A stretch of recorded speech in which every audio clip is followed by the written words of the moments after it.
नमस्कार प्यारे साथियों, ज्ञान विचार कहानी चैनल में आपका स्वागत है। प्यारे साथियों, आज हम आपको लेकर चलेंगे एक ऐसे सफर पर जो ट्रेन से शुरू होकर दिल की गहराइयों तक उतर जाता है। यह कहानी है निशा की, एक साधारण सी लड़की जिसकी दुनिया बहुत छोटी थी। उसका सब कुछ बस उसका बीमार पति था, मगर किस्मत ने जैसे उससे हर चीज छीन लेने की ठान रखी थी। एक दिन वह भी चला गया, हमेशा के लिए। निशा की दुनिया जो पहले ही सिमट चुकी थी, अब बिल्कुल खाली हो गई। तो चलिए साथियों, बिना देर किए आज की कहानी शुरू करते हैं। कमरे में सन्नाटा पसरा था। खिड़की से आती ठंडी हवा पर्दे को हौले हौले हिला रही थी, जैसे कोई अनकहा संदेश दे रही हो। पुराने पंखे की धीमी धीमी घड़घड़ाहट उस खामोशी को और भी भारी बना रही थी। चारपाई पर आलोक लेटा था, सांसें असमान, आंखें अधखुली, चेहरा पसीने से भीगा हुआ। फर्श पर बैठी निशा उसके हाथों को अपने आंचल में थामे थी। उसकी आंखों से आंसू थमने का नाम नहीं ले रहे थे। कुछ नहीं होगा आपको, बस चुप रहिए, सब ठीक हो जाएगा, वह कांपती आवाज में कह रही थी। आलोक ने कमजोर सा सिर हिलाया। उसकी आंखों में एक अजीब सी शांति थी, जैसे वह जान चुका हो कि अब वक्त बहुत कम है। उसने सूखे होंठों से एक आखिरी कोशिश करते हुए कहा, निशा, मेरे पास अब ज्यादा वक्त नहीं है। ऐसी बात मत कहिए, निशा लगभग चीख पड़ी। सुनो मेरी बात, अनुज को लेकर पिताजी के पास चली जाना, मां तुम्हें अपना लेंगी, उसने थके हुए हाथ से उसे रोकते हुए कहा। निशा रोते रोते बोली, नहीं, मैं आपको कहीं नहीं जाने दूंगी, आपको कुछ नहीं होगा। लेकिन आलोक ने आंखें बंद करते हुए बस एक आखिरी वाक्य कहा, मुझे माफ कर देना, मैं तुम्हें कोई सुख नहीं दे सका। और फिर उसकी सांस थम गई। निशा ने उसे हिलाकर जगाने की कोशिश की। आलोक, प्लीज कुछ बोलिए, पर कोई जवाब नहीं आया। उसकी आंखें स्थिर थीं, धड़कनें थम चुकी थीं। वह कुछ पल बस उसे देखती रह गई, मानो यह कोई डरावना सपना हो जिससे वह जागना चाहती हो, लेकिन जाग नहीं पा रही थी। उसकी चीख दीवारों से टकराकर लौट आई, तुम मुझे ऐसे छोड़कर नहीं जा सकते। पास में खेलता अनुज, महज 1 साल का, अब भी खिलौनों में उलझा था। उसे क्या पता उसके पिता अब कभी लौटकर नहीं आएंगे। बाहर से मुनि काकी दौड़ती हुई आई। बेटी, क्या हुआ? निशा उन्हें देखते ही फूट पड़ी। काकी ने आलोक का चेहरा देखा और हाथ जोड़ लिए। हे भगवान, क्या यह दिन भी देखना था? धीरे धीरे खबर पूरे मोहल्ले में फैल गई। शाम तक घर में लोगों की भीड़ थी, हर चेहरा दुखी लेकिन औपचारिक। कोई कहता, बहुत अच्छा आदमी था आलोक, उम्र ही क्या थी। कोई कहता, बच्चा छोटा है, भगवान हिम्मत दे। लेकिन उन सब के बीच, शोक के उस समुद्र में, निशा बिल्कुल अकेली थी। कोई यह पूछने वाला नहीं था कि अब उसका क्या होगा, वह कहां जाएगी और उसके साथ खड़ा कौन होगा। ससुराल वालों को खबर दी गई, लेकिन उनके जवाब ने जैसे उसकी बची खुची उम्मीद भी तोड़ दी। हमारा कोई बेटा नहीं है, वह तो उसी दिन मर गया था जिस दिन उसने तुमसे शादी की थी। रात के अंधेरे में जब चिता की राख ठंडी हो रही थी और लोग अपने अपने घर लौट चुके थे, निशा घर के कोने में बैठी थी, अपनी सूनी मांग को छूते हुए। सामने अनुज सोया हुआ था। पास रखी थी आलोक की अंतिम निशानी, उसकी घड़ी और पुराना बटुआ। निशा ने जैसे ही उसको खोलकर देखा तो बटुए में कुछ पैसे मिले, गिनती के कुछ पैसे जो 1000 के लगभग थे। बस वही उसका सहारा थे। अब निशा ने धीरे से अपनी हथेली में वह बटुआ थामा और उसी क्षण एक निर्णय ले लिया। अब मैं दिल्ली जाऊंगी अपने मायके, अब वही मेरा सहारा है, वही मेरी और अनुज की एकमात्र पनाह। पर उसे नहीं पता था कि दिल्ली का सफर आसान होगा या नहीं, कोई उसे अपनाएगा या नहीं। लेकिन अब पीछे मुड़ने को कुछ बचा नहीं था। आलोक के जाने के साथ ही उसकी दुनिया उजड़ चुकी थी। अब उसके पास न कोई सहारा था। अनुज को सीने से कसकर भी लिया और फूटते स्वर में कहा, अब सिर्फ तू है मेरे पास और मैं तुझे कभी किसी के आगे हाथ फैलाने नहीं दूंगी। सब कुछ एक कोलाहल में डूबा हुआ था। निशा की आंखों में थकावट थी, लेकिन उसके चेहरे पर एक अजीब सा दृढ़ निश्चय भी झलक रहा था। उसकी गोद में अनुज, जो अभी भी गहरी नींद में सोया हुआ था। उसके सिर को उसने अपनी चुनरी से ढक रखा था और एक हाथ में बैग जिसमें सिर्फ कुछ कपड़े और वह बटुआ रखा हुआ था। ट्रेन के आगमन की उद्घोषणा हुई। तेजस राजधानी एक्सप्रेस मुंबई से दिल्ली के लिए प्लेटफॉर्म नंबर 3 पर आएगी। निशा की धड़कनें तेज हो गईं। यही थी अब उसकी राह। पीछे जो कुछ छूट गया उसे जलता छोड़ आगे बढ़ने की राह। प्लेटफॉर्म तक पहुंचना आसान नहीं था। गोद में बच्चा, हाथ में बैग और दिल में टूटे हुए सपने लिए वह धीरे धीरे भीड़ को चीरती हुई चल रही थी। प्लेटफॉर्म पर ट्रेन आकर रुकी। हजारों कदमों के बीच उसके कदम सबसे धीमे थे, लेकिन सबसे मजबूत भी। वो सीट तक पहुंची जो किसी ने दिल से नहीं, बस दया से बुक कर दी थी। एस्ट लोअर बर्थ पर बैठते ही उसने अनुज को अपनी गोद में समेट लिया। बाहर के शोर से बेखबर वह बस उसे देख रही थी, जैसे वही उसकी दुनिया हो। ट्रेन की सीटी बजी और धीरे धीरे गाड़ी स्टेशन से सरकने लगी। मुंबई पीछे छूट रहा था। एक पूरा जीवन, एक पूरा अतीत, और सामने था एक नया सफर जिसमें मंजिल का नाम था दिल्ली। निशा सीट पर बैठी थी, लेकिन उसके आंसू थमने का नाम नहीं ले रहे थे। चेहरा खिड़की की ओर था, लेकिन मन किसी और ही दिशा में भटक रहा था। आलोक की आवाजों में, उसकी सांसों की टूटन में और उन वादों में जो अब अधूरे रह गए थे। 1 साल का अनुज उसकी गोद में निढाल पड़ा था। शाम 5 बजे की तेजस राजधानी जैसे ही मुंबई सेंट्रल से रवाना हुई, स्टेशन की हलचल पीछे छूट गई। लेकिन निशा के भीतर की हलचल अब और बढ़ती जा रही थी। लगभग 1 घंटे बाद जब ट्रेन वसई रोड पार कर चुकी थी, तभी बगल वाली सीट पर एक युवक चढ़ा। उम्र कोई 27 से 30 साल के बीच, चेहरे पर हल्की दाढ़ी, सादा कपड़े और एक छोटा सा बैग। वो चुपचाप अपनी सीट पर बैठा, लेकिन जैसे ही उसने सामने निगाह डाली, उसकी नजर निशा पर पड़ी। बिखरे बाल, सूजी हुई आंखें, चेहरा उतरा हुआ और गोद में एक मासूम बच्चा। पल भर को वो ठिठक गया। उसके मन में सवाल उठे, इतनी टूटी हुई अकेली औरत और यह बच्चा, क्या सिर्फ यही उसका सहारा है? वह कुछ देर खिड़की की ओर देखने लगा, जैसे खुद को रोक रहा हो। फिर उसने बैग से एक किताब निकाली, उपन्यास शायद, और पढ़ने की कोशिश करने लगा। लेकिन पन्ने पलटते रहे, शब्द नजर से गुजरते रहे, पर जहन में सिर्फ निशा की सिसकियां गूंज रही थीं। कभी कभी अनुज हल्की नींद में कुनमुनाता तो निशा छट उसे अपने सीने से लगा लेती। आखिरकार युवक ने किताब बंद कर दी। कुछ देर हाथ में पकड़े रहा, फिर धीरे से पूछा, आप ठीक हैं? निशा चौंकी, जैसे किसी ने उसकी दीवारों को छू लिया हो। उसने आंसुओं से भीगी आंखों से उसकी ओर देखा, लेकिन कुछ नहीं कहा। युवक थोड़ी झिझक के साथ फिर बोला, माफ कीजिए, मैं आपको परेशान नहीं करना चाहता। बस आप बहुत देर से रो रही हैं और बच्चा बहुत छोटा है, तो लगा शायद कोई मदद कर सकूं। निशा ने चौंक कर उसकी ओर देखा। सामने खड़ा युवक पूरी आत्मीयता और विनम्रता से उसे देख रहा था। उसके चेहरे पर न कोई झिझक थी, न कोई औपचारिकता, बस एक सच्ची निश्चल चिंता। उसकी आवाज में एक अजनबी होते हुए भी ऐसा अपनापन था कि निशा को एक पल को सुकून का एहसास हुआ। निशा ने कुछ पल आंखें बंद की, फिर टूटी हुई आवाज में मन ही मन बोली, अब बस सहना आता है। थोड़ी देर की चुप्पी के बाद उसने अनुज की ओर इशारा किया, ये मेरा बेटा है। अनुज युवक ने बच्चा देखा, मां की गोद में गहरी नींद में डूबा हुआ, और बहुत हल्की मुस्कान के साथ बोला, बहुत प्यारा है। निशा की आंखें फिर भर आईं। उसने चुपचाप खिड़की की ओर मुंह फेर लिया।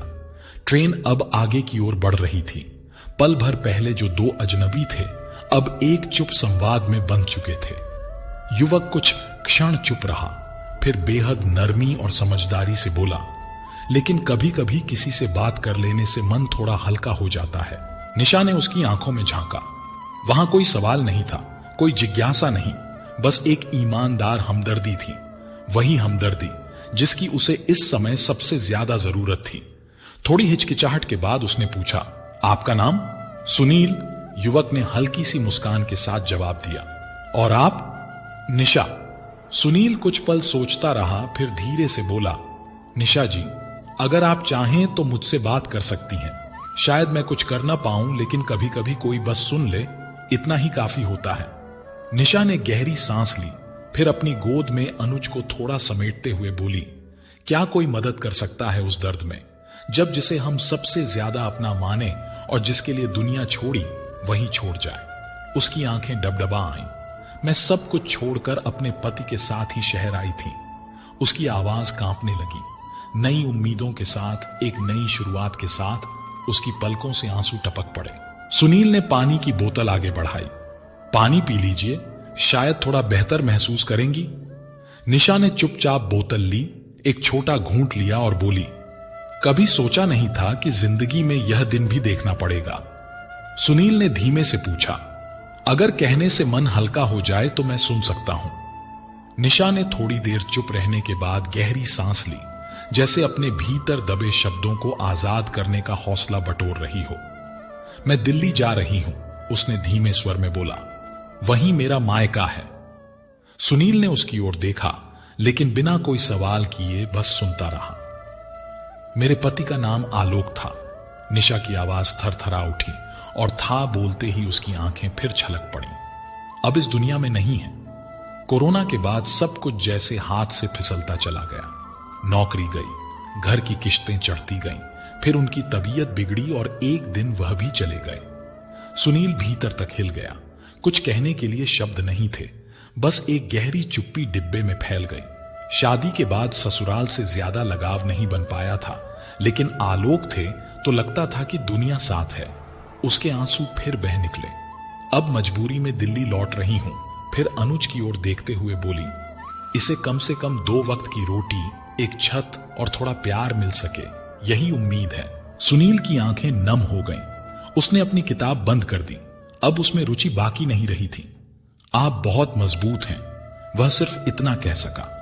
निशा ने एक हल्की सी मुस्कान दी, फीकी, थकी हुई, लेकिन उसमें एक मां की हिम्मत थी जो सब कुछ खोकर भी टूटी नहीं थी। और शायद यही वह चीज थी जो सुनील के मन को सबसे गहराई से छू गई।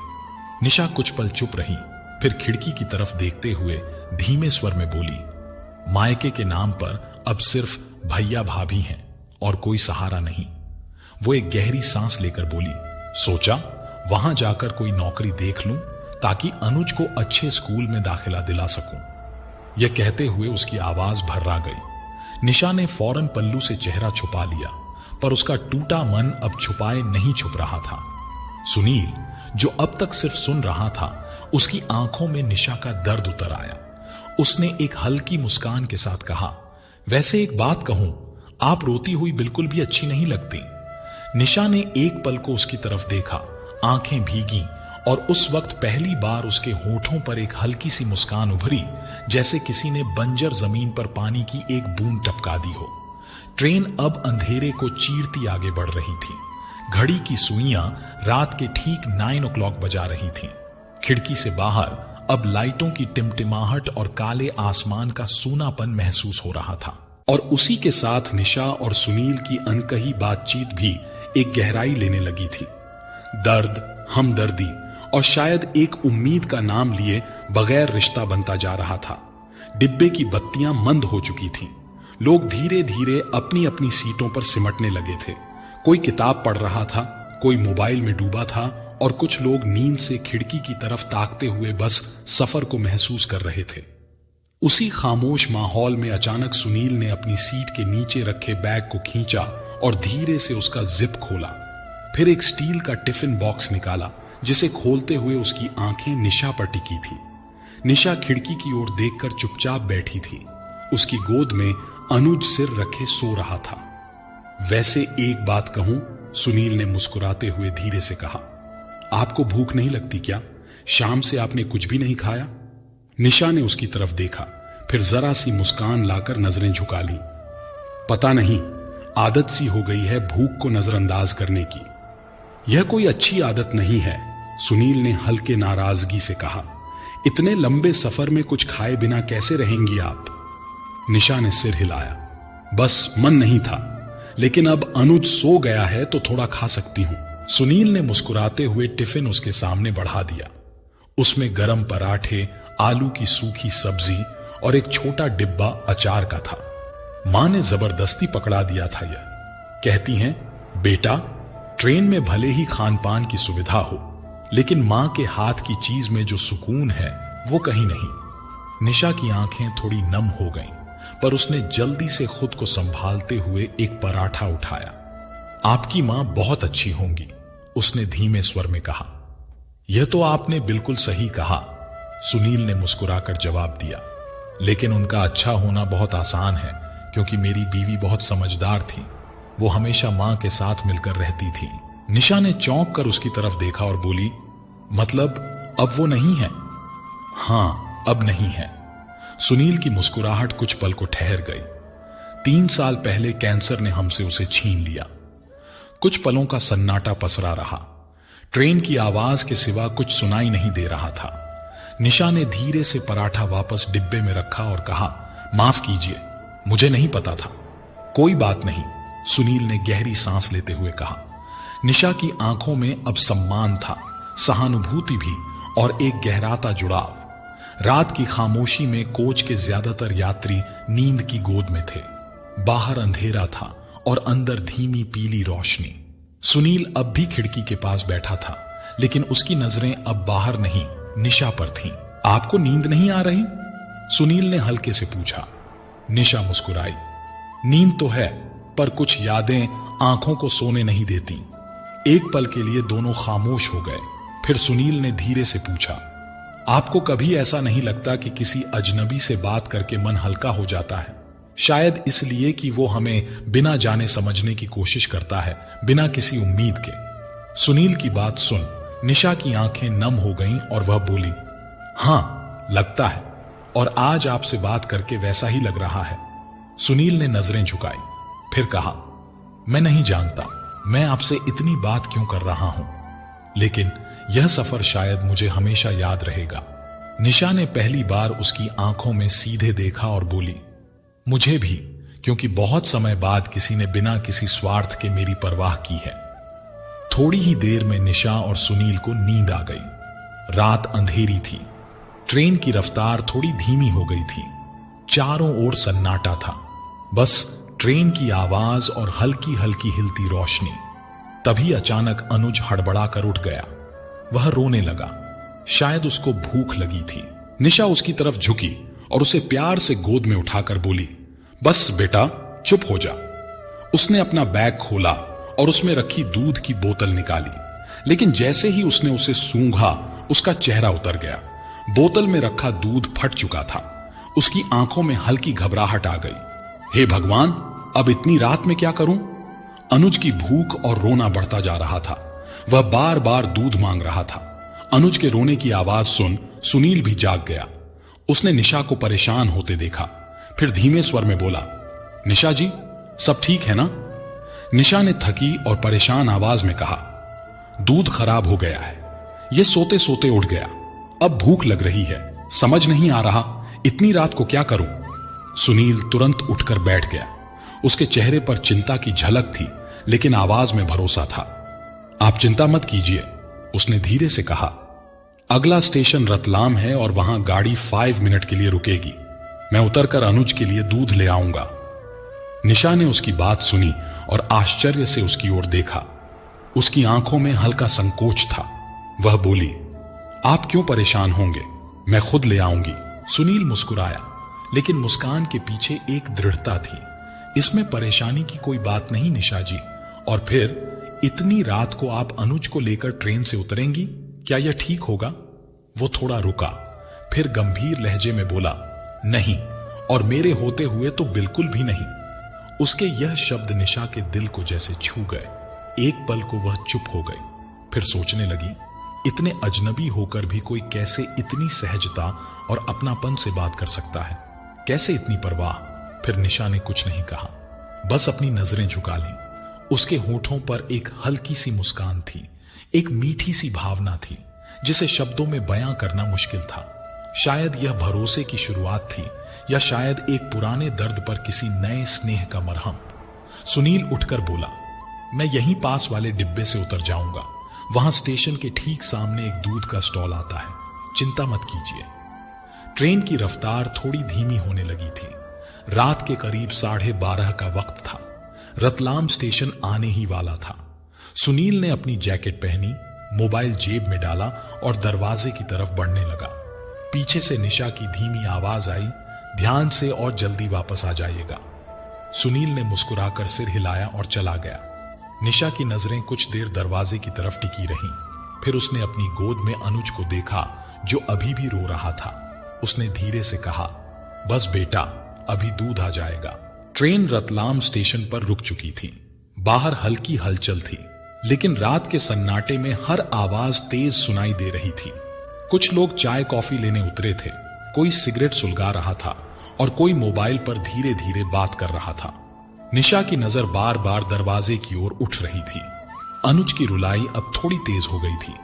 निशा उसे सीने से चिपकाए धीरे धीरे थपथ पा रही थी। बस बेटा, चुप हो जा, अभी दूध आ रहा है। उसे सुनील पर पूरा भरोसा था, लेकिन रात का समय दिल में थोड़ी चिंता भी होने लगी थी। तभी उसने खिड़की से देखा। भीड़ के बीच से कोई तेजी से चलता हुआ आ रहा था।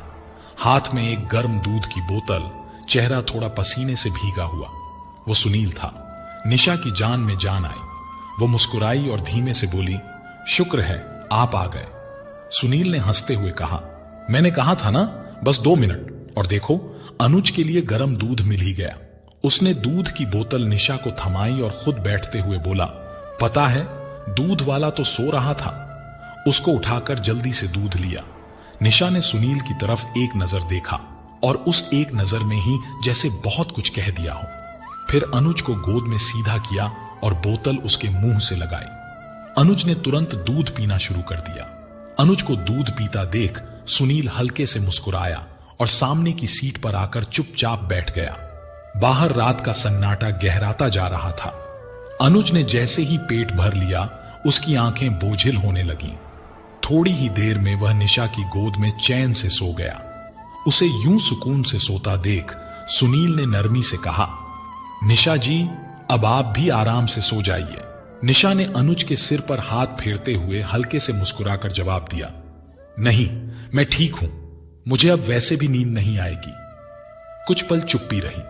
निशा ने सुनील की ओर देखा, जैसे कुछ सोच रही हो। फिर वह थोड़ी हिचक के साथ बोली, एक बात पूछूं? सुनील ने एक पल को चौंक कर उसकी ओर देखा, फिर सहज स्वर में कहा, हां, पूछिए ना। आप दूसरी शादी क्यों नहीं कर लेते? निशा की आवाज धीमी थी, लेकिन उसमें एक सीधी सच्चाई थी। आप जैसे इंसान को तो एक से बढ़कर एक लड़की मिल जाएगी। इस सवाल पर सुनील के चेहरे से मुस्कान गायब हो गई। उसकी आंखों में अचानक कुछ गहराई उतर आई। वह चुप रहा। एक बोझिल सन्नाटा फैल गया। निशा ने धीरे से कहा, क्या मैंने कुछ गलत पूछ लिया? सुनील ने नजरें झुका ली। उसकी आंखों के कोनों से 2 बूंदें चुपचाप टपक गईं, लेकिन उसने जल्दी ही खुद को संभाल लिया। गले को साफ करते हुए बोला, नहीं, आपने कुछ भी गलत नहीं कहा, लेकिन मैं अपनी पत्नी आरती से बहुत प्यार करता हूं और मुझे नहीं लगता कि उसकी जगह कोई ले सकता है। उसका स्वर टूट रहा था, पर शब्दों में सच्चाई थी। एक ऐसा रिश्ता जो भले ही समय के साथ थोड़ा धुंधला हो जाए, लेकिन दिल से कभी नहीं मिटता। निशा ने खिड़की से बाहर झांका। बाहर अंधेरा था। कहीं कहीं स्टेशन की लाइटें दूर चमक रही थीं। डिब्बे में सन्नाटा पसरा था। सुनील अब भी सामने बैठा था। उसकी नजरें झुकी हुई थीं, लेकिन चेहरा किसी सोच में डूबा लग रहा था। निशा ने धीमे स्वर में कहा, आपकी बातों से लगता है आप बहुत समझदार और गहरे इंसान हैं। सुनील ने उसकी तरफ देखा, फिर हल्के से मुस्कुराया। कभी कभी हालात ही इंसान को गहरा बना देते हैं। कुछ पल चुप्पी रही। फिर निशा ने हिम्मत करके पूछा, कभी अकेलापन नहीं खलता आपको? सुनील ने खिड़की की तरफ देखा, मानो अंधेरे में कुछ टटोल रहा हो। बहुत बार, पर अब आदत हो गई है। पहले पहले आरती की याद में रो पड़ता था, अब उसकी याद में मुस्कुरा लेता हूं। निशा की आंखों में कुछ भीग सा गया। आपकी आरती बहुत खुशनसीब रही होगी, उसे आप जैसा प्यार मिला। सुनील ने मुस्कुराते हुए कहा, शायद, लेकिन आप भी कम मजबूत नहीं हैं। अकेले इस नन्हे अनुज को संभालना कोई आसान बात नहीं। निशा थोड़ी देर चुप रही, फिर हल्के स्वर में बोली, कभी कभी लगता है कोई हो जो सिर्फ मुझे समझे, बस इतना ही काफी होगा। दोनों की नजरें कुछ पलों के लिए एक दूसरे से मिली, बिना शब्दों के, लेकिन बहुत कुछ कहती हुई। फिर सुनील ने बात बदलने की कोशिश की और बोला, क्या आप भी नई दिल्ली उतरेंगी? निशा ने धीरे से कहा, हां जी। सुनील ने धीमे स्वर में कहा, तो फिर शायद यह सफर थोड़ा और आसान हो जाएगा। निशा ने हल्के से मुस्कुराते हुए सिर झुका लिया। अनुज की नींद गहरी हो चुकी थी और अब उनके दिलों में एक हलचल सी थी जो रात के इस सन्नाटे में धीरे धीरे और गहराती जा रही थी। सुबह के करीब 4 बज चुके थे। तेजस राजधानी अपनी पूरी रफ्तार से दिल्ली की ओर बढ़ रही थी। तभी चाय वाले की आवाज गूंजी, चाय चाय चाय, गरम चाय ले लो। सुनील उठकर गया और खिड़की के पास खड़े होकर 2 कप चाय ली। उसने जेब से पैसे निकाले और चाय वाले को दे दिए। तभी निशा भी उठकर बोली, रहने दीजिए, मैं दे देती हूं पैसे। सुनील मुस्कुराते हुए बोला, नहीं, समझ लीजिए, मेरी चाय उधार रही। अगर कभी दोबारा किसी मोड़ पर मुलाकात हुई तो 1 कप चाय आप पिला देना। निशा की आंखों में एक चमक आ गई। उसके होठों पर एक हल्की सी मुस्कान उभर आई, जैसे मन के किसी कोने में यह बात उतर गई हो। सुनील उसकी मुस्कान को निहारते हुए बोला, बस आप ऐसे ही मुस्कुराती रहा कीजिए। इतना कहकर दोनों अपनी सीट पर आकर बैठ गए।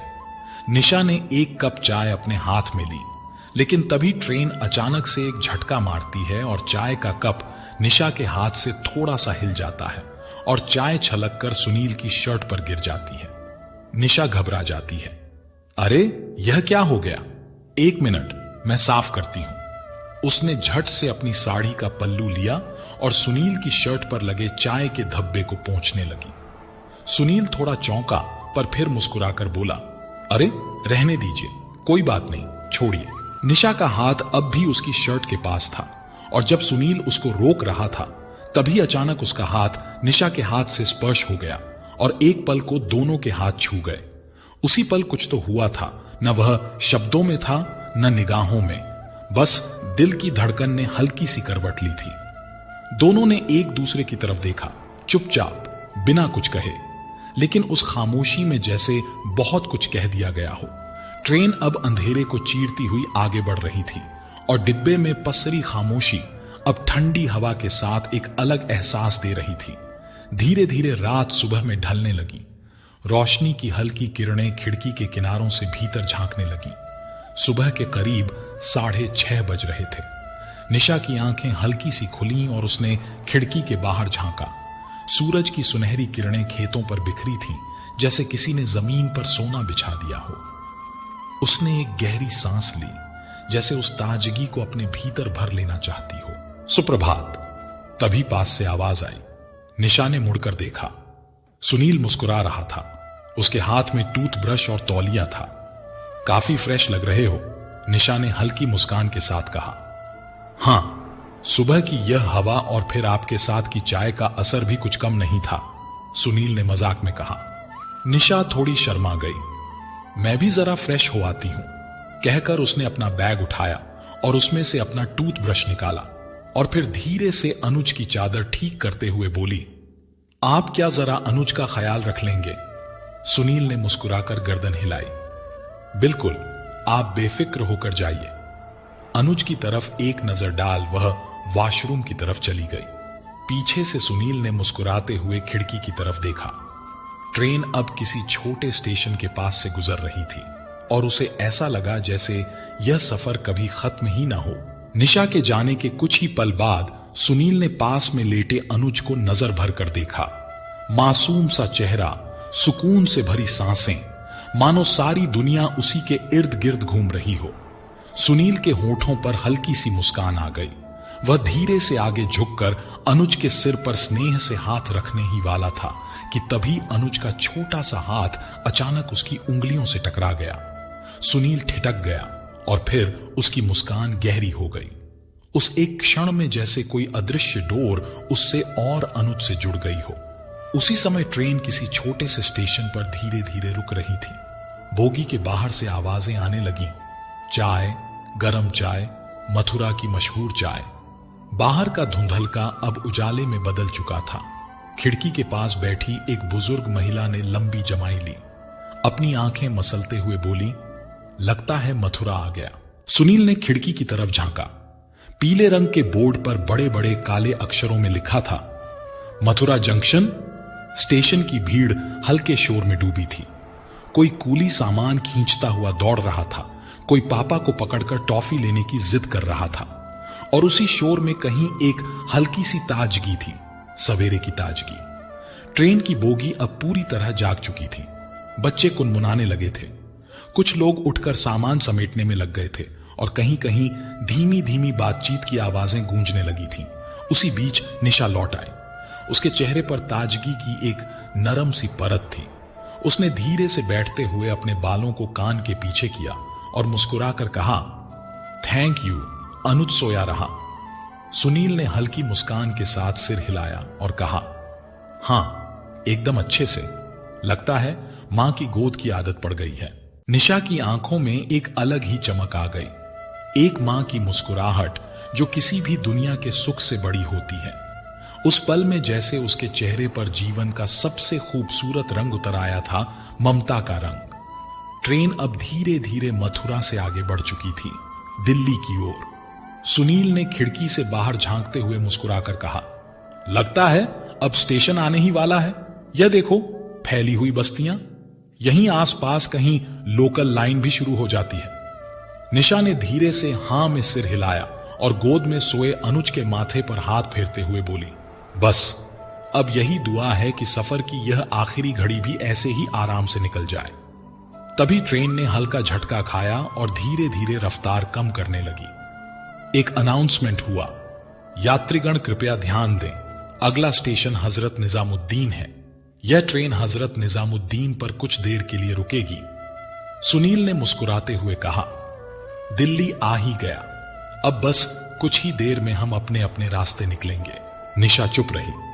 उसकी आंखें अब खिड़की से बाहर नहीं, अनुज के चेहरे पर टिकी थीं और शायद पहली बार सफर के अंत से उसे थोड़ा डर लग रहा था। फिर वह थोड़ा झिझकते हुए बोली, आपने बहुत साथ दिया, नहीं तो यह सफर मेरे लिए बहुत मुश्किल होता। सुनील ने विनम्र मुस्कान के साथ कहा, कभी कभी कुछ साथ यूं ही मिल जाते हैं, पर याद बनकर रह जाते हैं। निशा की आंखें थोड़ी भर आईं, लेकिन उसने मुस्कान में उन्हें छिपा लिया। तभी चाय वाला दोबारा गुजरा। चाय, चाय गरम, मसाला चाय। आप चाय लेंगी? सुनील ने पूछा। निशा ने कहा, हां, 1 कप। फिर सुनील ने 2 चाय ली और दोनों ने धीमे धीमे चुस्कियां लेनी शुरू की। सुनील ने खिड़की से बाहर देखते हुए कहा, ट्रेन अब स्लो हो गई है, लगता है नई दिल्ली ज्यादा दूर नहीं। फिर उसने अपने बैग की जिप खोली और उसमें से एक छोटा सा कागज निकाला। यह मेरा नंबर है, अगर कभी भी आपको किसी भी चीज की जरूरत पड़े या सिर्फ बात करने का मन हो। उसने धीरे से कागज निशा की ओर बढ़ा दिया। निशा ने कुछ पल उसे देखा, फिर हिचकते हुए कागज ले लिया। थोड़ी देर बाद सुनील बोला, वैसे एक बात कितनी अजीब है। निशा उसकी तरफ देखने लगी। वो क्या? यही कि कल तक मैं आपको जानता तक नहीं था और इस एक सफर ने मुझे आपसे, कहते कहते वह रुक सा गया। निशा उसे देखती रह गई, लेकिन कुछ बोल नहीं पाई। उसके वो अधूरे शब्द जैसे अधूरे न होकर भी पूरे थे। ट्रेन में अभी भी चाय वालों की आवाजें गूंज रही थी। निशा ने हल्के से मुस्कुराकर पूछा, आप कुछ कह रहे थे? सुनील ने नजरें झुका ली। नहीं, कुछ नहीं, बस यूं ही। ट्रेन अब धीमे धीमे नई दिल्ली की सरहद में दाखिल हो रही थी। बाहर की तस्वीर में अब ऊंची इमारतें, तेज रफ्तार गाड़ियां और भागती जिंदगी की झलक मिलने लगी थी। सुनील की आंखें खिड़की के बाहर थीं, लेकिन उसके शब्द अब भी वहीं अटके थे, अधूरे, फिर भी गहराई से भरे। निशा ने अनुज के कपड़े ठीक किए और उसे गोद में उठाया। सुनील ने बैग उठाते हुए हल्के से कहा, दिल्ली आ गई, पर शायद यह सफर मेरे लिए सिर्फ एक मंजिल नहीं, कुछ और भी। लेकिन सुनील ने अपने शब्दों को फिर से अधूरा ही छोड़ दिया। ट्रेन अब पूरी तरह रुक चुकी थी। नई दिल्ली स्टेशन पर उतरते ही प्लेटफॉर्म पर जैसे जिंदगी दोबारा दौड़ने लगी थी। सब अपने अपने सामान के साथ जल्दी में थे। कोई रिक्शा ढूंढ रहा था, कोई रिश्तेदार को फोन कर रहा था। लेकिन उस भीड़ के बीच 2 चेहरे थे जो चुप थे, एक अनकही सी खामोशी लिए। निशा ने अपने बेटे अनुज को गोद में संभाला, फिर अपना बैग उठाया। वो जाने के लिए मुड़ी, फिर एक हल्की सी मुस्कान के साथ सुनील की तरफ देखा और कहा, आपने मेरा सच में बहुत साथ दिया। इस सफर में दिल से धन्यवाद। उसकी आवाज में सच्ची कदर और आंखों में गहराई थी। सुनील कुछ नहीं बोला। उसने बस उसे जाते हुए देखा, जैसे हर कदम के साथ कुछ छूट रहा हो। निशा ने एक ओंटो को देखा और बोली, भैया पटेल नगर चलोगे? ओंटो वाले ने उसकी तरफ देखा और कहा, मैडम 250 रुपए, अगर चलना है तो जल्दी बैठो, यहां पुलिस वाले रुकने नहीं देते। निशा ने जल्दी से बैग ओंटो में रखा और बैठ गई। फिर एक नजर बाहर की तरफ देखा, जैसे आंखें किसी को ढूंढ रही हों, शायद सुनील को, जो वहां से जा चुका था। दोस्तों, सुनील और निशा की यह कहानी क्या यहीं थम जाएगी या किस्मत कोई ऐसा मोड़ लाएगी जहां बिछड़ी राहें फिर एक हो जाएंगी? और जब निशा पहुंचेगी अपने मायके तो आखिर क्या होगा? चलिए जानते हैं आगे की कहानी में। दिल्ली की सड़कों पर दौड़ता हुआ वो ओंटो जैसे सिर्फ उसे ही लिए जा रहा था, कहीं दूर, जहां फिर से उसे अपनी पुरानी जिंदगी में लौटना था। तभी, मैडम कहां उतरना है? ओंटो वाले की आवाज ने उसे चौंका दिया। पटेल नगर, लौकी, उसने हल्की आवाज में कहा। ओंटो वाला फिर चुपचाप गाड़ी चलाने लगा, लेकिन निशा का मन वहां नहीं था। उसका ध्यान अब भी स्टेशन के उस कोने पर अटका था जहां सुनील खड़ा उसे जाते देख रहा था, बिना कुछ कहे, बिना कुछ रोके। कैसा अजनबी था वो? निशा मन ही मन सोच रही थी, जिसने एक सफर में इतना कुछ कह दिया और इतना कुछ अनकहा छोड़ गया। उसे एहसास हो रहा था कि कुछ चीजें यूं ही दिल में रह जाती हैं, जिन्हें ना तो समय मिटा सकता है और ना ही दूरी। निशा की नजरें बाहर भागते हुए रास्तों पर नहीं, अपने दिल के अंदर मच रही उथल पुथल पर टिकी थीं। सालों हो गए थे। मां पापा के जाने के बाद जैसे सब कुछ बिखर गया था। भाई ने 1-2 बार फोन किया था, वह भी रस्म निभाने के लिए। भाभी तो जैसे कभी थी ही नहीं उसके जीवन में, लेकिन आज सालों बाद वो उसी घर की दहलीज पर कदम रखने जा रही थी। दिल में एक सवाल बार बार सिर उठाता, क्या वो गले लगाएंगे? क्या एक बहन की वापसी पर आंखें नम होंगी या चेहरों पर सिर्फ औपचारिक मुस्कान होगी? जैसे ही ओंटो उस पुराने 2 मंजिला मकान के सामने रुका, निशा ने धीरे से सांस ली। उसने बैग लिया और ओंटो वाले को पैसे दिए। वह उतरी और भारी कदमों से दरवाजे की ओर बढ़ी। वही पुराना नीला दरवाजा जिसकी चौखट से झांक कर कभी वह अपने पापा का इंतजार किया करती थी, आज उसी चौखट पर वह खुद खड़ी थी। निशा ने कांपते हाथों से दरवाजे की घंटी बजाई। कुछ सेकंड बाद दरवाजा खुला। सामने उसका भाई विराट खड़ा था। उसे देखकर विराट कुछ पलों तक चुप रहा, जैसे पहचानने की कोशिश कर रहा हो। निशा, तू? बस इतना ही निकला उसके मुंह से। अपने भाई को देख उसकी आंखों से आंसू बह निकले, पर होठों पर हल्की सी मुस्कान थी। लेकिन तभी पीछे से एक तीखी आवाज आई, गोलू के पापा? कौन है? किससे बात कर रहे हो? बोलोगे भी या दरवाजे पर ही चिपक गए हो? और तभी ऐसा बोलते हुए उसकी भाभी रागनी भी आ गई। रागनी ने एक नजर निशा को देखा, चेहरा जैसे एकदम सपाट हो गया। अंदर आओ, विराट ने धीमे स्वर में कहा, लेकिन उस आवाज में ना गर्माहट थी ना अपनापन। निशा ने एक बार उस दहलीज को देखा जहां उसके बचपन की हंसी बसी थी, और अब उस पर खामोशी की धूल जम गई थी। दरवाजा खुलते ही जैसे वक्त एक पल को थम सा गया। एक हाथ में बैग और दूसरे हाथ में अपने छोटे से बेटे अनुज को संभाले निशा धीरे धीरे अंदर बढ़ी। उसकी भाभी रागनी ने दरवाजे पर ही खड़े होकर नजरें ऊपर से नीचे तक दौड़ाई और फिर बोली, अरे ये बैग लेकर आई हो तो क्या यहीं रुकने का इरादा है अब? फिर एक पल रुककर और भी तीखा लहजा अपनाते हुए बोली, देखो निशा, तुम आई हो ठीक है, लेकिन अब यहां हमेशा के लिए मत जम जाना। पहले ही हम इतना परेशान हैं, हमारा तो खुद का गुजारा मुश्किल है, और अगर तुम रहने लगी तो पता नहीं क्या होगा इस घर का। निशा चुप रही, जैसे हर शब्द उसके सीने में ढंस गया हो। उसकी थकी आंखें नीचे झुक गईं और पलकें भीगने लगीं। कुछ भी कहे बिना बस खड़ी रही, उसी चौखट पर जहां से कभी विदा हुई थी एक नई जिंदगी के सपने लिए। तभी उसका भाई विराट बोला, अरे रागनी, पहले उसको बैठने तो दो, देखो कितनी दूर से आई है और गोद में बच्चा भी है, थक गई होगी। वो आगे बढ़ा और निशा के हाथ से अनुज को हल्के से लेकर प्यार से बोला, क्या नाम रखा इसका तूने? निशा की आंखों से बहते आंसुओं के बीच उसकी मध्यम आवाज निकली, अनुज। विराट ने बच्चे को गोदी में संभालते हुए हल्की सी मुस्कान दी और बोला, बिल्कुल अपनी मां पर गया है, मासूम सा। निशा की आंखों में अब राहत का एक छोटा सा टुकड़ा चमका, जैसे किसी तपते रेगिस्तान में अचानक ठंडी बूंदें पड़ जाएं। मगर दिल के भीतर डर अब भी जिंदा था। क्या अब यह मायका भी मेरा नहीं रहा? यह सोचते ही उसकी आंखें फिर भर आईं। जहां मां की ममता और पिता का साया था, आज वहीं दीवारें उसे पराई सी लगने लगी थीं। उसका भाई अब भी वहीं खड़ा था, गोदी में अनुज को हल्के हल्के झुलाता हुआ। वो कुछ बोलना चाहता था, पर जैसे शब्द गले में अटक गए थे। उसकी भाभी रसोई की ओर जाते हुए बोली, मैं कोई नौकरानी नहीं कि हर वक्त मेहमानदारी में लगी रहूं। घर का खर्चा, बच्चे, सब कुछ देखना होता है, और अब एक और जिम्मेदारी। निशा ने कुछ नहीं कहा। वो चुपचाप खड़ी रही, जैसे हर शब्द उसके दिल में कांटे की तरह चुभ रहा हो।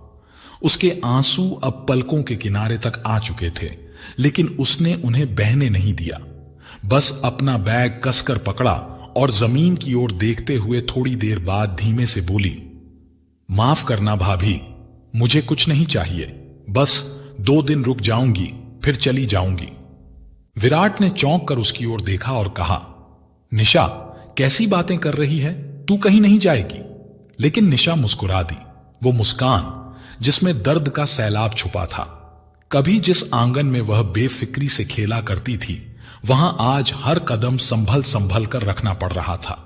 निशा उस पुराने कमरे में बैठी थी। बाहर से उसके भाई और भाभी की धीमी धीमी बातें अब साफ सुनाई दे रही थीं। देखो जी, साफ कह रही हूं, ये 2 दिन से ज्यादा नहीं रुकेगी।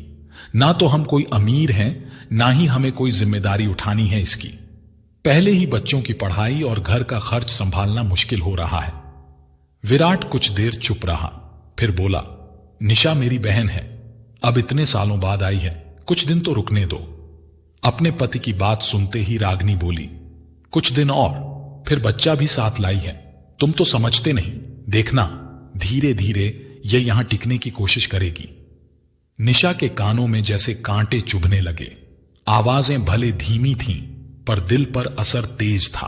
कुछ ही देर में भाभी कमरे में आई और बोली, निशा खाना बना दिया है, खा लेना, और सुनो, बच्चे का दूध भी रख दिया है, और हां, उसमें थोड़ा पानी मिलाकर लेना, कहीं ऐसा न हो कि तुम सारा दूध ही खत्म कर दो। निशा ने धीरे से सिर हिलाया और अनुज की तरफ देखा, जो अब भी निश्चिंत सो रहा था। खाना खाने के बाद निशा चुपचाप आंगन में आई।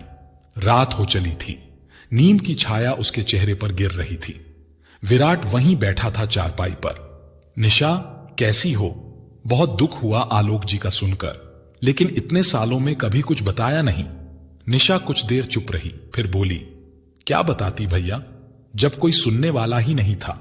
मां बाबूजी चले गए और फिर जैसे रिश्ते नाते सब खत्म हो गए। विराट की आंखें झुक गईं। निशा ने धीरे से पूछा, भैया क्या यह घर अब मेरा नहीं रहा?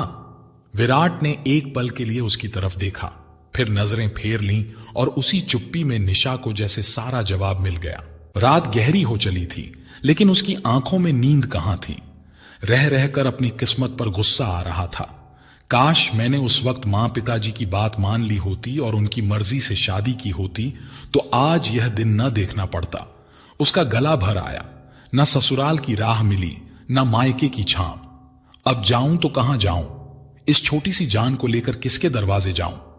और उधर जैसे ही सुनील ने घर पहुंचकर दरवाजा खटखटाया, अंदर से मां की आवाज आई, कौन है? मैं हूं मां, सुनील, उसने मुस्कुराते हुए कहा। दरवाजा खुलते ही मालती जी की आंखों में एक अलग ही चमक आ गई। चेहरे पर सुकून और ममता का मिला जुला भाव था। उन्होंने मुस्कुराकर कहा, आ गया बेटा। सुनील ने बैग रखते ही कहा, मां बहुत तेज भूख लगी है, जल्दी से कुछ अच्छा सा बना दो। मालती जी हंस पड़ी, तू पहले हाथ मुंह तो धो ले। सुनील वॉशरूम की तरफ बढ़ गया। तब तक मालती जी ने झटपट गर्मा गर्म नाश्ता लगा दिया, आलू के पराठे, दही और आम का अचार।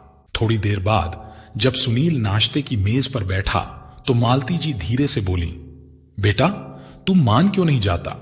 एक लड़की है, तेरी मासी का कल ही फोन आया था। वो कह रही थी बस एक बार लड़की को देख ले, अपनी मां की बात तो सुन ले। सुनील ने पराठा तोड़ते हुए गहरी सांस ली और बोला, मां मैंने आपको कितनी बार मना किया है, मुझे कोई शादी नहीं करनी।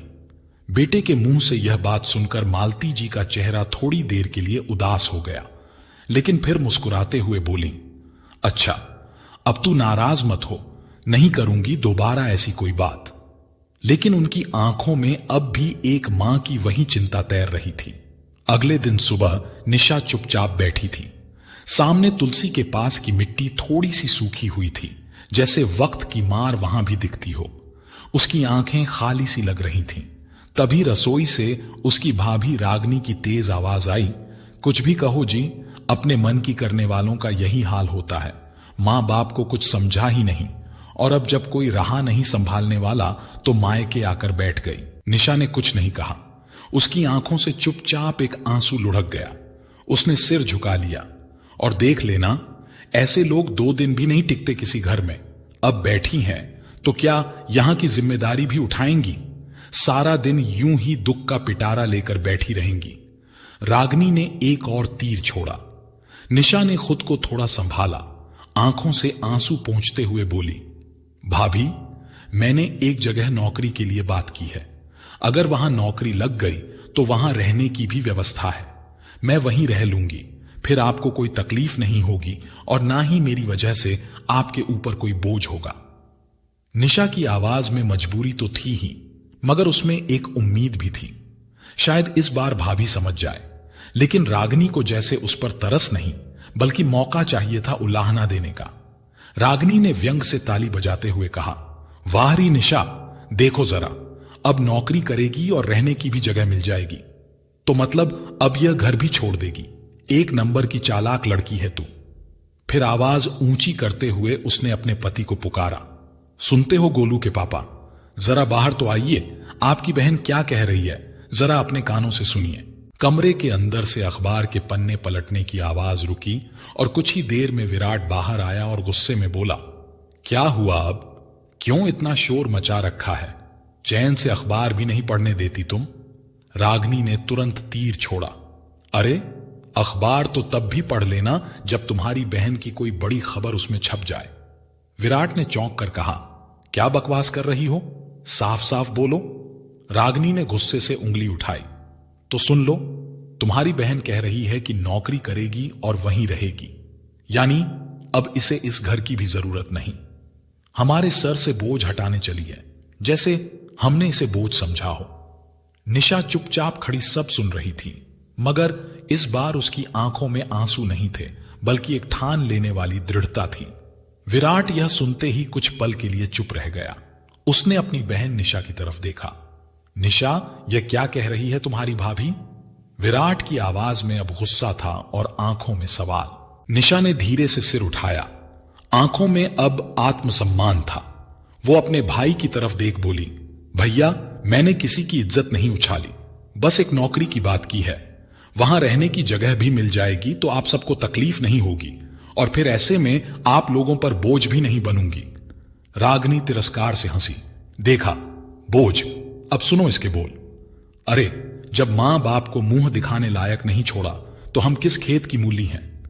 रागनी, बस करो, विराट ने ऊंची आवाज में कहा। क्यों बस करूं? बोलने दो आज सब। और सुनो निशा, नौकरी करने की बड़ी जल्दी है ना तुझे? तो बता, कहां जा रही है? कौन है वो जो तुझे काम देगा और रहने को घर भी? अब तो तेरे पति भी नहीं रहे, जमाना कुछ और ही समझेगा, समझ रही हो ना? निशा की आंखों में अपमान के आंसू छलक आए, लेकिन उसने आंसू पोंछ लिए। भाभी, आप चाहे जो मर्जी सोचें, लेकिन मुझे अपने बेटे के लिए कुछ करना होगा। मैं किसी के भरोसे नहीं रह सकती, मेरे पास और कोई रास्ता नहीं है। रागनी व्यंग से बोली, रास्ते तो तूने तभी छोड़ दिए थे जब बिना पूछे शादी कर ली थी। अब भुगत और सुन, इस अनुज को कल मेरे पास मत छोड़ना। मुझे कोई जरूरत नहीं है दूसरों के बच्चों की देखभाल करने की। निशा कुछ नहीं बोली। उसने अनुज को गोदी में उठाया और अपने कमरे की ओर बढ़ गई। पीछे से विराट की आवाज आई, निशा, बात करना है शाम को। मैं तेरी हालत समझ रहा हूं, पर यह घर भी कोई धर्मशाला नहीं है, सोच समझकर फैसला लेना। कमरे में पहुंचकर निशा ने अनुज को बिस्तर पर बैठाया और खुद एक कोने में बैठ गई। खिड़की से धूप की हल्की किरणें भीतर आ रही थीं, पर निशा का चेहरा बुझा हुआ था। उसके मन में एक ही बात चल रही थी, अगर यह नौकरी न मिली तो क्या मैं अपने बेटे को भी वही ताने, वही तिरस्कार देकर बड़ा करूंगी जो मुझे मिल रहा है। अगले दिन का इंतजार अब और भी भारी लगने लगा था। 4 दिन हो गए थे निशा को घर आए हुए। सुबह का उजाला अभी ठीक से फैला भी नहीं था कि निशा की आंखें खुल गईं। उसने सोचा आज शायद सब कुछ थोड़ा बेहतर हो, शायद भाभी का मन थोड़ा बदला हो। लेकिन किस्मत जैसे फिर वही चोट देने को तैयार खड़ी थी। वो अब भी बिस्तर से उठ ही रही थी कि दरवाजे पर भाभी की तेज चाल की आहट सुनाई दी। दरवाजा जोर से खुला और उसकी भाभी भीतर आ गई। चेहरे पर हमेशा की तरह ताने और नाराजगी की परछाई ली। देखो निशा, रागनी ने बिना भूमिका के सीधा कहना शुरू किया, तुम्हें मेरी बातें भले ही बुरी लगे, लेकिन मैं साफ साफ कह देती हूं, मैं नहीं चाहती कि तुम इस घर में और रहो। अब यहां तुम्हारे लिए कोई जगह नहीं है। निशा ने अपनी भाभी की तरफ देखा। आंखों में आंसू भर आए, लेकिन उसने कुछ नहीं कहा। रागनी आगे बोली, और रही बात तुम्हारी नौकरी की, तो मैं हाथ जोड़कर कहती हूं, दिल्ली में तो बिल्कुल भी मत करना। अगर किसी को पता चला कि मेरी ननद यहां रह रही है और नौकरी कर रही है, तो सब मुझसे ही सवाल करेंगे। सब यही कहेंगे कि जरूर भाभी ने घर से निकाल दिया होगा, तभी ननद बाहर नौकरी कर रही है।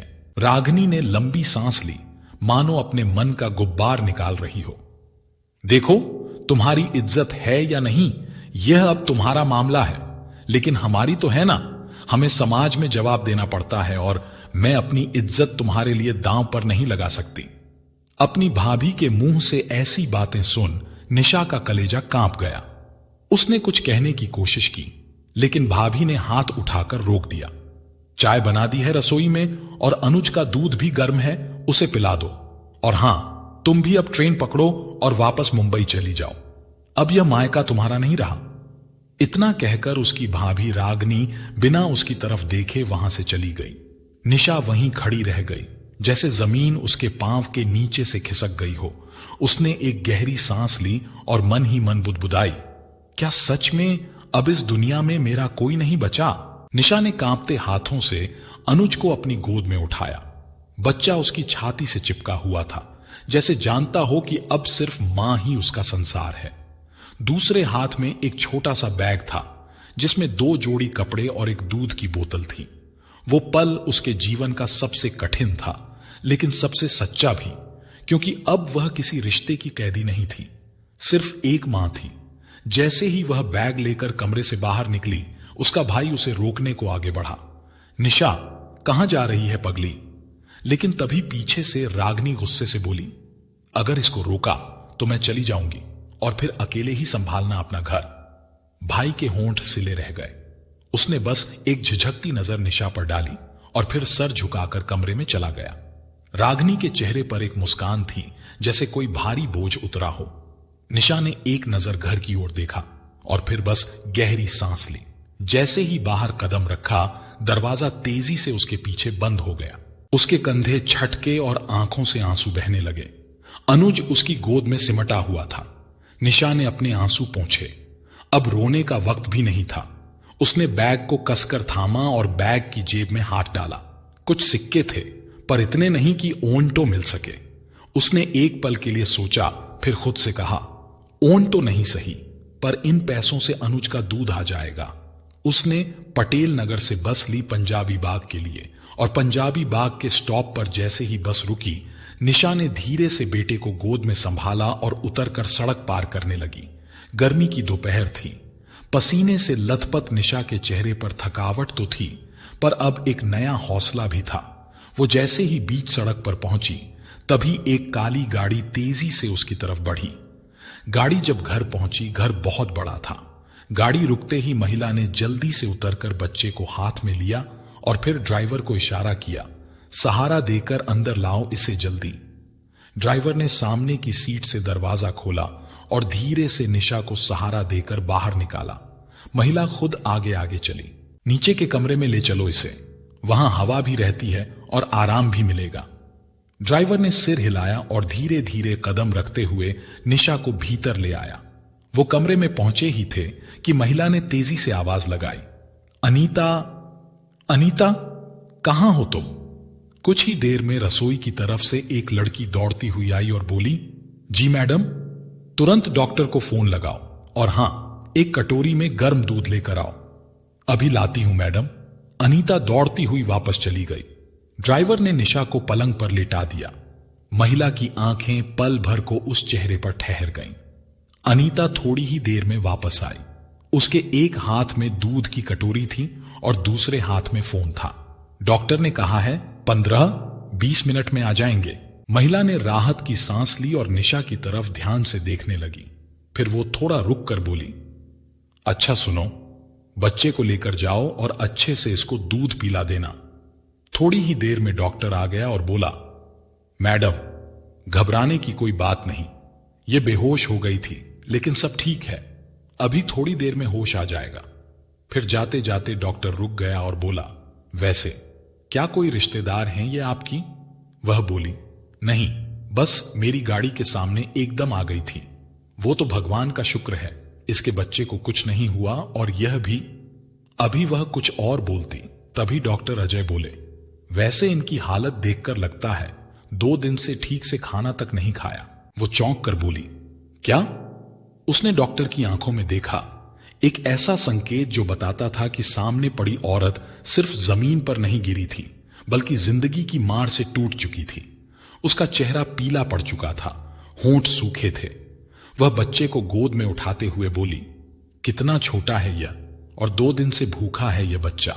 हे भगवान, कैसी मां होगी यह जो खुद भूखी रही लेकिन इस नन्हे को भी कुछ नहीं खिला सकी। डॉक्टर बोले, कभी कभी हालात इंसान को मजबूर कर देते हैं। मैडम, लगता है इनकी जिंदगी में कोई बड़ा तूफान आया है। हां, लग तो मुझे भी यही रहा है। डॉक्टर के जाते ही वे सोच में पड़ गईं।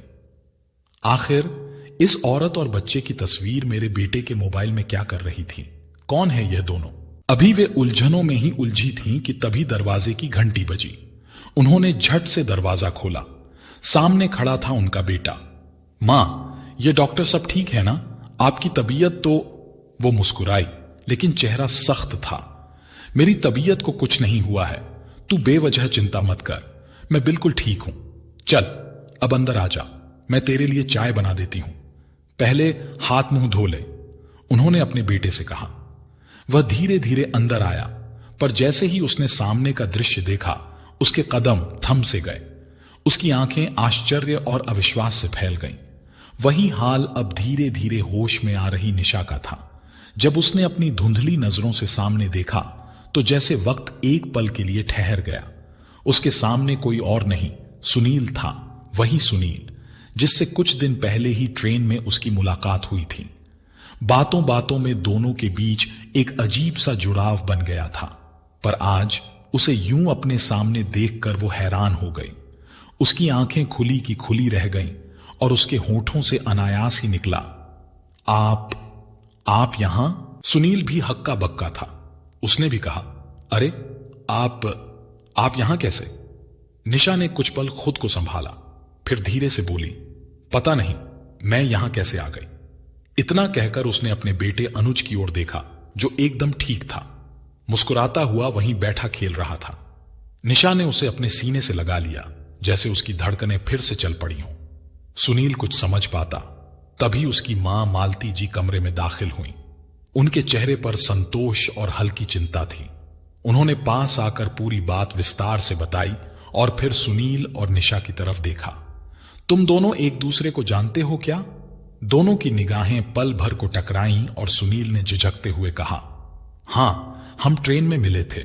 मालती जी ने चुपचाप उनकी आंखों की भाषा पढ़ने की कोशिश की, फिर मन ही मन सोचने लगी, सिर्फ एक बार ट्रेन में मिलने से कोई किसी की फोटो अपने फोन में रखता है क्या? जरूर बात कुछ और है। उनका मातृत्व अब शक में नहीं, समझ में बदल चुका था। उन्हें लगने लगा था कि इस रिश्ते की कोई न कोई अनकही परत जरूर है, जिसे अब वह जानकर रहेंगी। तभी निशा उठने लगी। उसने सुनील और मालती जी की ओर देखकर कहा, आपकी मदद के लिए बहुत धन्यवाद, अब मैं चलती हूं। सुनील ने तुरंत उसे रोकने की कोशिश की। रुकिए, आपकी तबीयत ठीक नहीं लग रही, प्लीज कुछ दिन यहीं रुक जाइए। निशा ने मना करने की कोशिश की, पर तभी मालती जी को डॉक्टर की बात याद आई।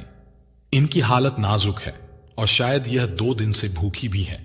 यह बात ध्यान में आते ही मालती जी ने प्यार से कहा, बेटी कुछ दिन यहीं रह लो, जब तक पूरी तरह ठीक ना हो जाओ तब तक कहीं नहीं जाना।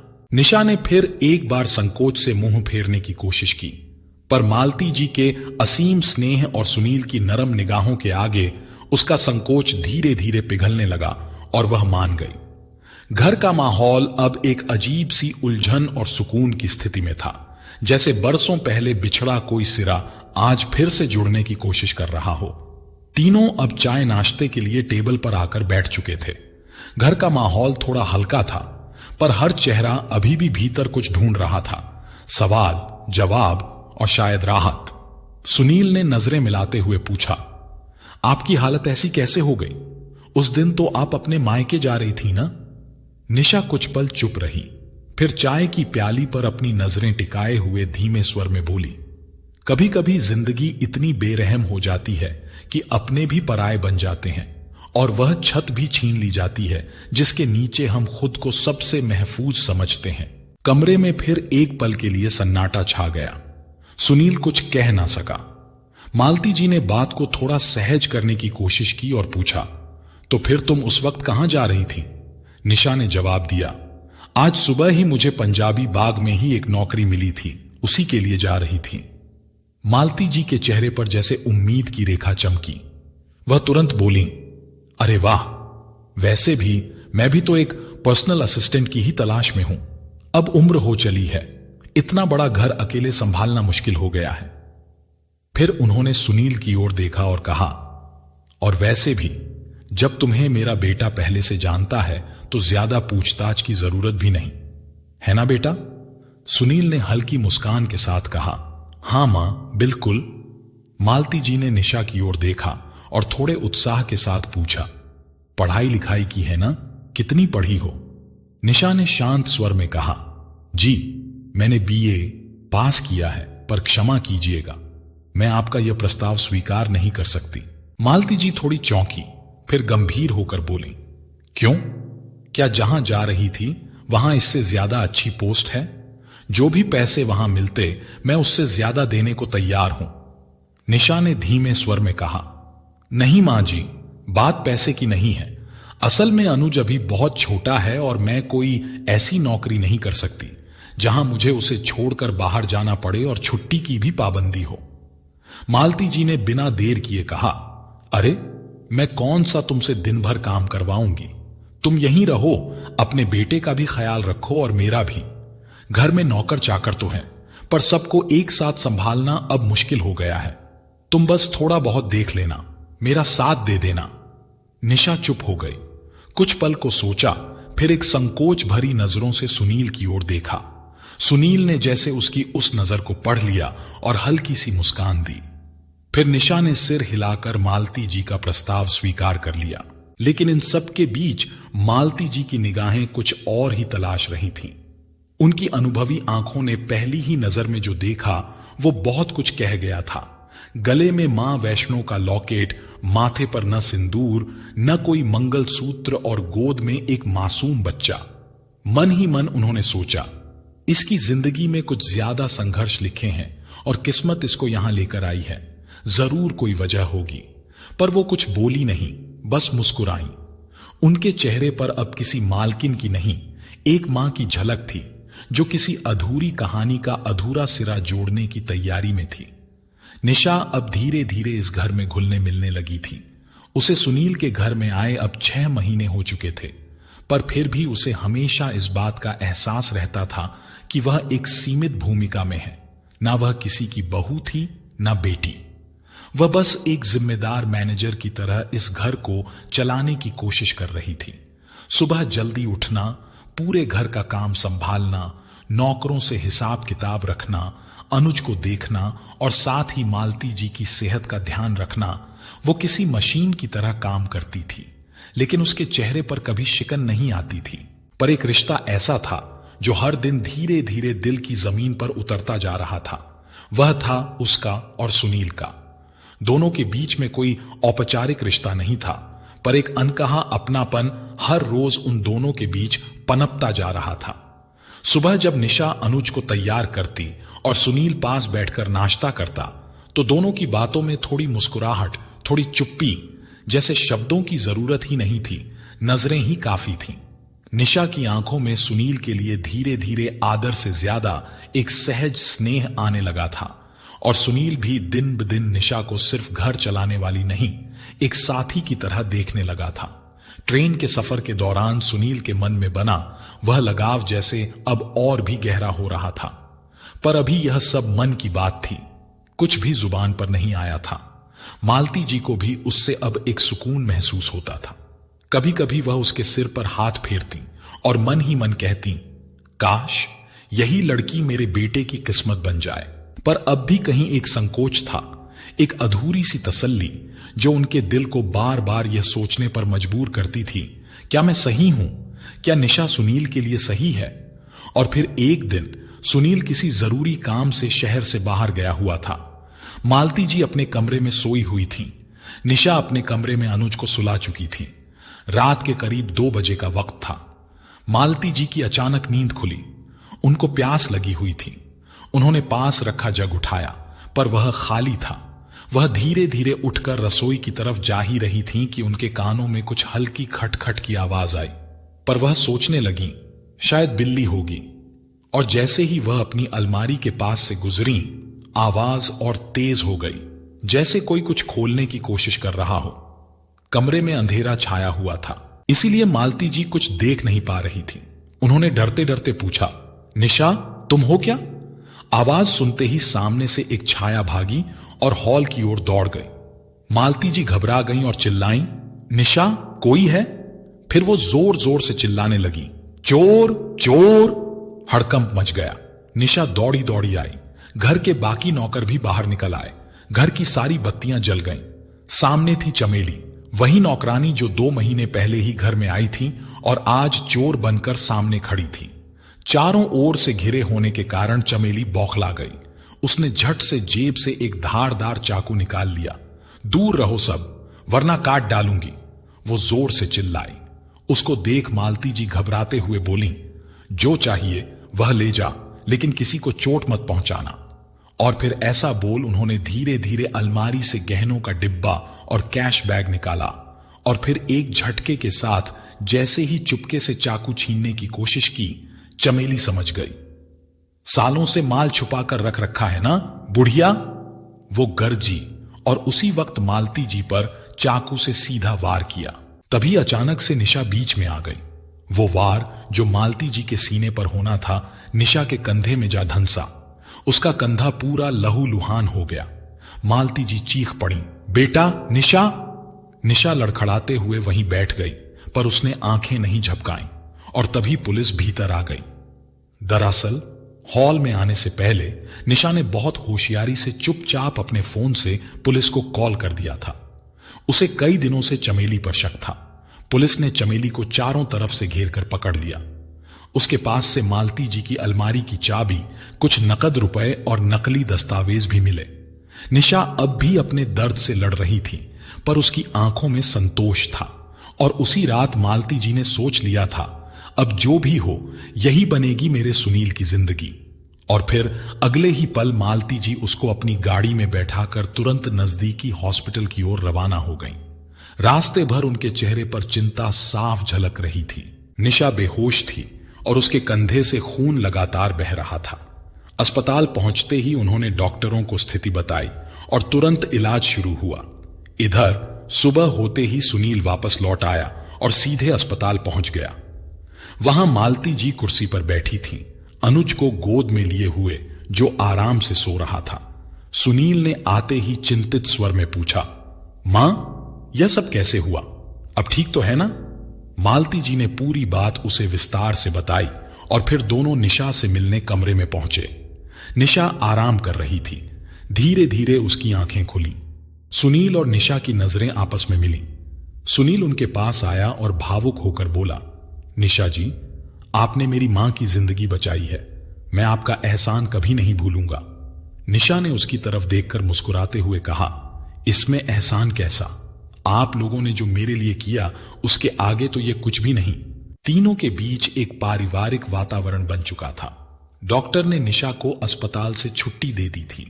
जैसे ही निशा अपने बिस्तर से उठने लगी, वे दर्द से कराह उठी और गिरने ही वाली थीं कि सुनील ने उसे थाम लिया।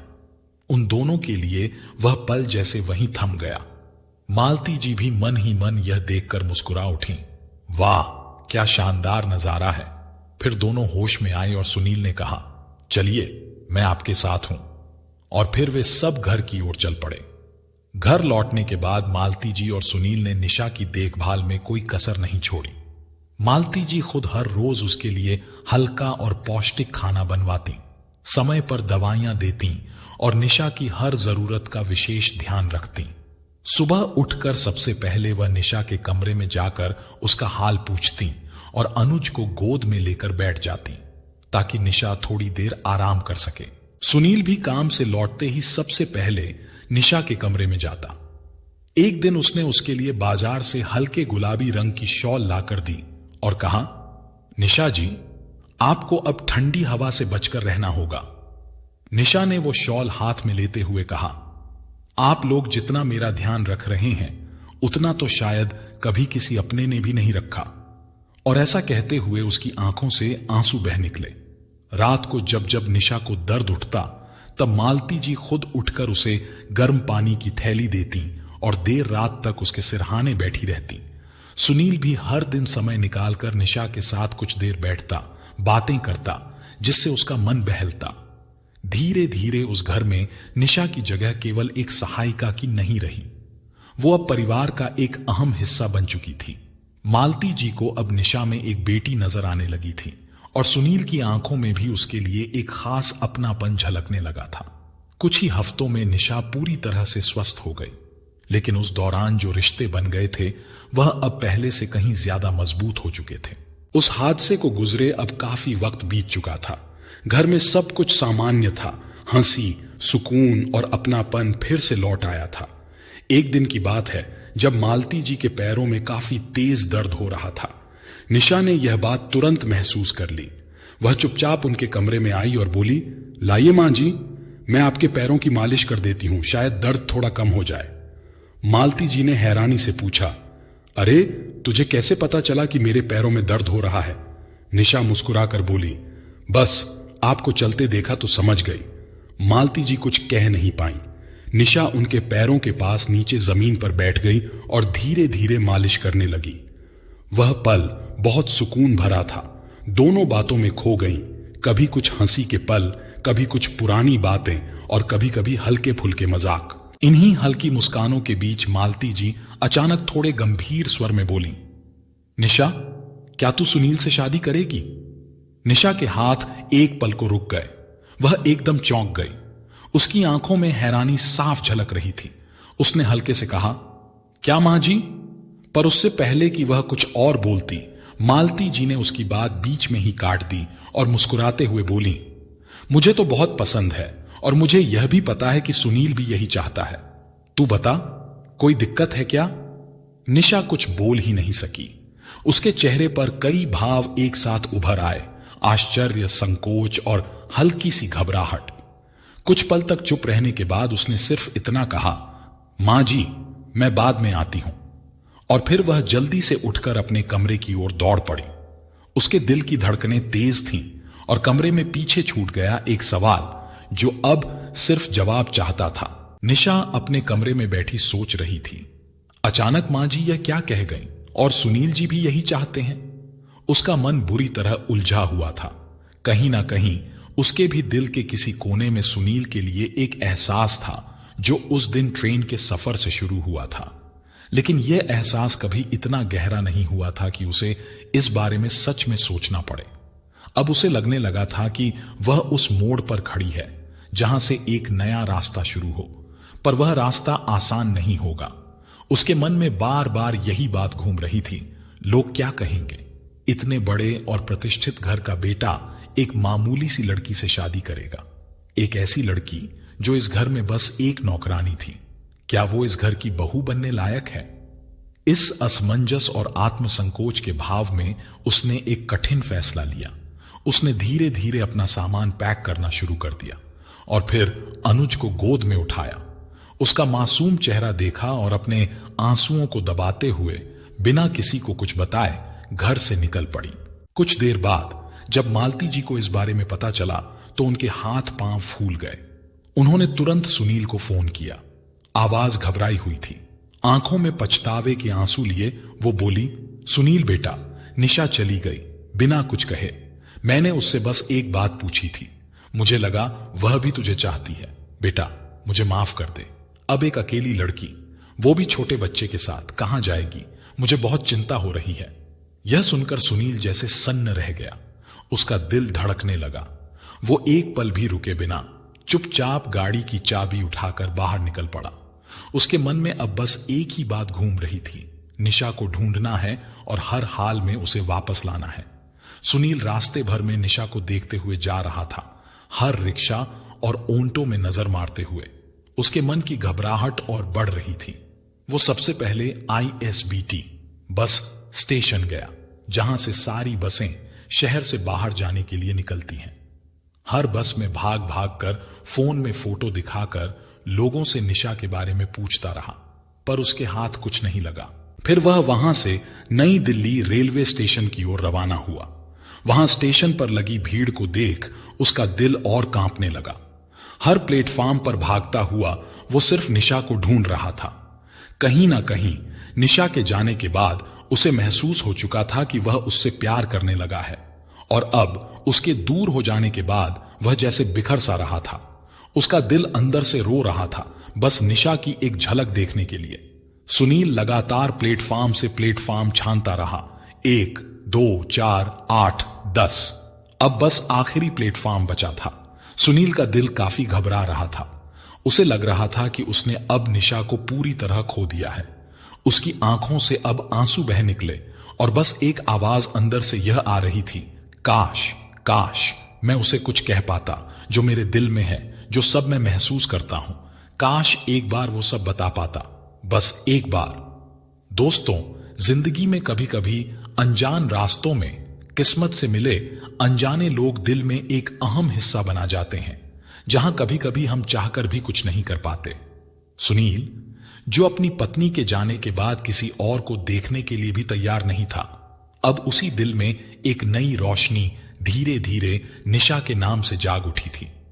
उसे खुद समझ नहीं आया कि कब निशा की आवाज अधूरी रातों में सुकून बनकर गूंजने लगी। वह कभी कुछ कह नहीं सका और चाहकर भी कुछ जताया नहीं, लेकिन निशा उसके दिल में बहुत गहराई तक उतर चुकी थी। अब तो हाल यह था कि निशा की एक झलक देखने के लिए भी उसका दिल तड़प रहा था, जैसे किसी अपने से बिछड़ जाने का डर उसे अंदर तक तोड़ रहा हो। सुनील अब आखिरी प्लेटफॉर्म पर था। चारों ओर उसकी नजरें बस निशा की तलाश में घूम रही थीं। प्लेटफॉर्म पर हो रही भीड़ के कारण दूर तक देखना संभव नहीं था। तभी अगले ही पल उस भीड़ में कहीं दूर एक बेंच पर चमकती हल्की गुलाबी शॉल ने सुनील की नजरों में अचानक एक उजाला सा ला दिया। वो वहीं थी, निशा अनुज को गोद में लिए उस बेंच पर चुपचाप बैठी थी। सुनील की सांसें अचानक थम सी गईं, जैसे बहुत देर भागते भागते आखिर उसे उसकी मंजिल दिख गई हो। वो चुपचाप उस बेंच की ओर बढ़ा और जाकर निशा के पास ही बैठ गया। निशा सुनील की मौजूदगी से पूरी तरह वाकिफ थी, मगर कुछ बोली नहीं। सुनील भी चुप था। कुछ पल यूं ही बीते, फिर अचानक दोनों एक साथ बोले, आई एम सॉरी। और यह सुनकर दोनों रुक गए। निशा ने धीरे से कहा, मुझे माफ कर दीजिए, मैं बिना बताए ऐसे चली आई। मां जी को बहुत बुरा लगा होगा। सुनील ने शांत स्वर में कहा, आप घर वापस आ जाइए, मां का वह मतलब नहीं था।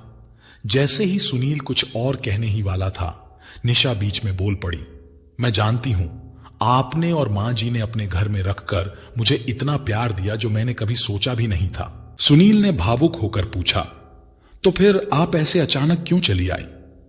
निशा की आंखों में नमी थी। वो कुछ पल खामोश रही, फिर धीरे से बोली, कभी कभी जो रिश्ता दिल से होता है उसे दुनिया समझ नहीं पाती। मुझे डर था कि लोग क्या कहेंगे। इतने बड़े इंसान ने कल की आई एक नौकरानी से शादी कर ली। डर था कहीं आपके नाम पर कोई उंगली ना उठा दे। सुनील चुपचाप सुनता रहा। फिर अचानक ट्रेन की सीटी बजी। निशा खड़ी हो गई। अनुज को गोद में उठाया और धीरे धीरे ट्रेन की ओर बढ़ने लगी।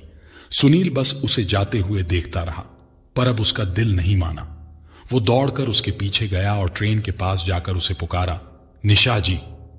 निशा ने चौंक कर पीछे देखा। उसकी आंखों में सवाल थे। निशा जी, मैं आपसे प्यार करता हूं। सुनील की आवाज कांप रही थी। शायद बहुत पहले से, जब पहली बार आपको ट्रेन में देखा था। आपने जिस तरह मां की जान बचाई, जिस तरह इस घर को संभाला, मैं आपको सिर्फ पसंद नहीं करता, मैं आपको अपनी जिंदगी का हिस्सा बनाना चाहता हूं। निशा की आंखें भर आईं।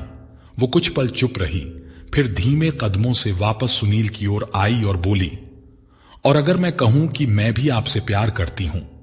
उसकी आवाज कांप रही थी, पर उसमें सच्चाई थी। निशा को देर से ही सही, पर घर से निकलने के कुछ देर में ही यह एहसास हो गया था कि कहीं ना कहीं वह भी सुनील को चाहने लगी है, बस यह बात स्वीकार नहीं कर पा रही थी। पर सुनील के प्यार के इजहार ने उसके दिल में फंसी सारी उलझनों को जैसे एक पल में खत्म कर दिया। अनुज नींद में ही मुस्कुराया और उसी पल ट्रेन फिर से सीटी देकर चल पड़ी, पर इस बार कोई नहीं चढ़ा। मालती जी थोड़ी ही देर में स्टेशन पर पहुंची। दूर से देखा, सुनील और निशा आमने सामने खड़े थे। मालती जी की आंखों में सुकून था। उन्होंने धीरे से कहा, रिश्ते खून से नहीं, दिल से बनते हैं। अनुज, निशा और सुनील अब एक नए जीवन की शुरुआत करने जा रहे थे, एक सच्चे परिवार की तरह। प्यारे साथियों, जिंदगी में कुछ रिश्ते हमारे चुनाव से नहीं, बल्कि किस्मत से बनते हैं। कई बार वे रिश्ते समाज की परिभाषाओं में फिट नहीं बैठते, लेकिन दिल की गहराई में उनका महत्व शब्दों से कहीं ज्यादा होता है। सुनील और निशा की कहानी हमें यही सिखाती है कि सच्चे रिश्ते खून से नहीं, बल्कि प्यार और विश्वास से बनते हैं। जब दो लोग एक दूसरे की इज्जत, अपनापन और समझ के साथ साथ चलते हैं, तो वही रिश्ता सबसे खूबसूरत बन जाता है। जीवन में यह डर सबसे बड़ा होता है कि लोग क्या कहेंगे, लेकिन असली साहस वही है जब हम इस डर को पीछे छोड़कर दिल की सुनते हैं। अगर सुनील और निशा समाज के तानों से डरकर चुप रहते, तो शायद वे हमेशा अकेलेपन में जीते रहते। मगर उन्होंने यह समझा कि खुशी वही है जहां अपनापन हो। इस कहानी का संदेश साफ है, मोहब्बत कोई गलत रिश्ता नहीं, जब उसमें सम्मान और सच्चाई हो। जो लोग आपके बुरे समय में साथ खड़े होते हैं, वही आपके असली अपने होते हैं। इसलिए जिंदगी में कभी रिश्तों को नाम देने से मत डरिए, क्योंकि रिश्ते नाम से नहीं, भावनाओं से बनते हैं। प्यारे साथियों, तो कैसी लगी आपको हमारी ये कहानी? अगर कहानी अच्छी लगी हो तो कमेंट बॉक्स में जरूर बताएं। तो आज के लिए बस इतना ही। मिलते हैं अगली वीडियो में एक और नई कहानी के साथ। तब तक के लिए खुश रहें, अपना और अपनों का ख्याल रखें। जय श्री राधे कृष्ण।